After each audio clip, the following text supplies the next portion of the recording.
मांग हमेशा से रही है। अब क्या लगता है कि बिहार को विशेष राज्य का दर्जा मिल जाना चाहिए? भाई बिल्कुल मिल जाना चाहिए, ये हम लोग की उम्मीद है। और जैसा मैंने कहा कि जिन प्रावधानों में बदलाव करने की भी जरूरत है उस पर भी बैठकर हम लोग चर्चा करेंगे, ताकि हमारे राज्य की और बिहारियों की जो लंबे समय से मांग रही है उसको पूरा किया जा सके। 5 साल में तो उनके कार्यकर्ता तैयारी कर नहीं पाए थे, परिणाम सबके सामने, कितनी सीटें लड़े और कितनी जीते हैं ये सब जानते हैं। देखिए, अपने कार्यकर्ताओं को उलझाने के लिए, उनको रिझाने के लिए, उनको फंसा के रखने के लिए भैया 5 साल तक क्या करेंगे? यही बातें बोलना ना पड़ेगा। अब चुनाव हो रहा है, अभी अगस्त की डेट दी है, उसके बाद दिसंबर की देंगे, उसके बाद अगले साल की देंगे, फिर 1 साल की देंगे, फिर 1.5 साल की देंगे, करते करते अगला 5 साल इन लोगों को किसी तरीके से खींचना है। हकीकत है, और इस बात को मैं पूरी एनडीए के एक एक घटक दल के बिहाफ पर बोल सकता हूँ, जिस मजबूती से आज केंद्र में हमारे प्रधानमंत्री नरेंद्र मोदी जी के नेतृत्व में ये सरकार चल रही है, अगले 5 साल ये सरकार ना सिर्फ इसी मजबूती से अपना कार्यकाल पूरा करेगी, बल्कि इन 5 सालों में भी कई बड़े और कड़े फैसले प्रधानमंत्री जी के नेतृत्व में देश हित में लिए जाएंगे, जिसका मजबूती से समर्थन एनडीए का हर एक घटक दल करेगा। इस बात में अगर किसी के मन में 1% भी शंका है कि कोई भी एनडीए का घटक दल हमारे प्रधानमंत्री जी के नेतृत्व में कुछ भी आगे पीछे करने की सोच रखता है, तो इस बात को वो अपने मन से निकाल दे। सहज सब ने प्रधानमंत्री जी के नेतृत्व को स्वीकार किया है और उन्हीं के नेतृत्व में 5 साल ये सरकार मजबूती से अपना कार्यकाल पूरा करेगी। यादव लगातार बिहार में लॉ और ऑर्डर को लेकर सवाल खड़े कर रहे हैं कि 3 दिनों में 30-40 घटनाएं घट रही बिहार के अलग अलग जिले में। देखिए, मैं इस बात को सफाई इस बात से कतई नहीं दूंगा कि जब इनकी सरकार थी तो क्या होता था। बिहार में 90 का दशक जंगल राज के वजह से जाना इसीलिए गया क्योंकि इन लोगों के सरकार में क्या होता था।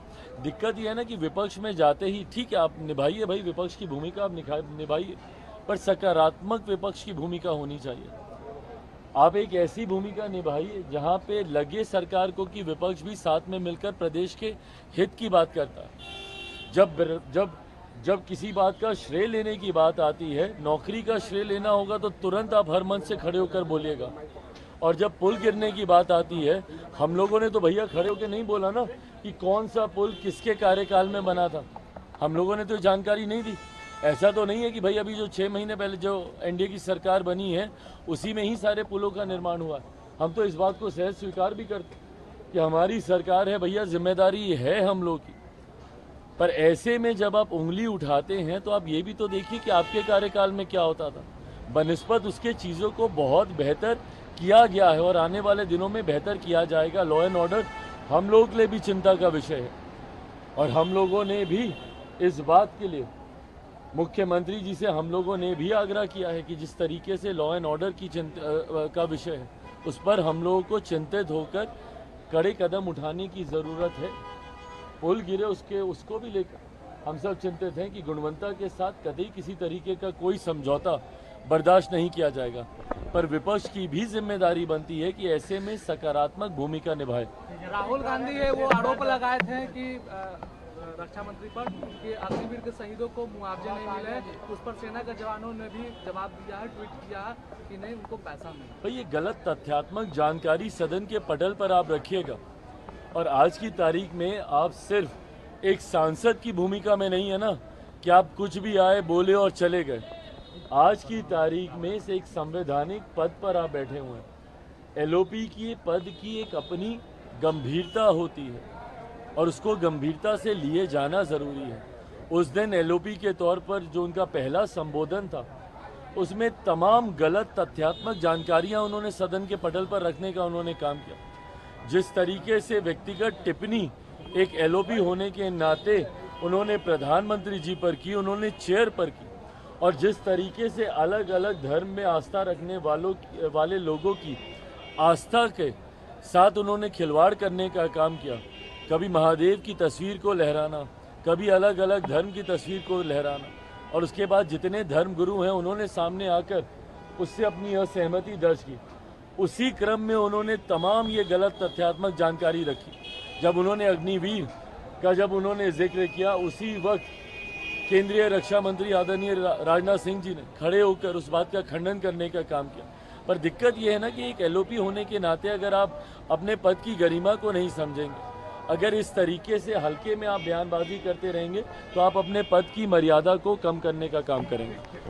नहीं कहे हैं, अब मीटिंग में सब लोगों का बात हो गया और जब हम सब कुछ को बता रहे थे ये है वो है, और लास्ट में हमने इनके बारे में कहा कि यहीं रहेंगे। अब पहले वहां न रहते थे जी, पार्टी को मजबूती मिलेगी, पार्टी को अब यहाँ भेज दिए हैं लोकसभा जी, राज्यसभा में जी, तब यहाँ रहेंगे तो पूरा का पूरा सब जगह का काम देखेंगे और सब लोगों से बात करेंगे, ये अच्छा रहेगा। और कई राज्यों का तो इंचार्ज इनको बनाए हुए थे, इसलिए हम कल खुद ही करने हम घोषित किया तो सब ने स्वीकार कर लिया। भरोसा है कि संजय झा पार्टी को मजबूत करेंगे सर, भरोसा है आपको कि संजय झा ठीक है, अब देख नहीं रहे इसको पटिया लालन सिंह भी केंद्रीय मंत्री बने हैं, पार्टी को मजबूती पटिया में किसको बनाना था, आखिर देना हम ही को न था, तो हम नहीं तय किया। फिर हम लोग की सरकार बनेगी बिहार में, फिर विधानसभा में चुनाव भी अगले साल में आए थे आज बिहार निवास में सर, आए थे आज आप? नहीं, हम बहुत पहले तय किए हुए हैं, ये अच्छा नहीं है, उसमें कम लोगों के रहने का है, इसको एक नया बनवाएंगे। हमने पहले ही तय किया था, तो अब जाकर के लोग टेंडर कर दिए हैं, वही देख लिया है, बहुत अच्छा बनेगा।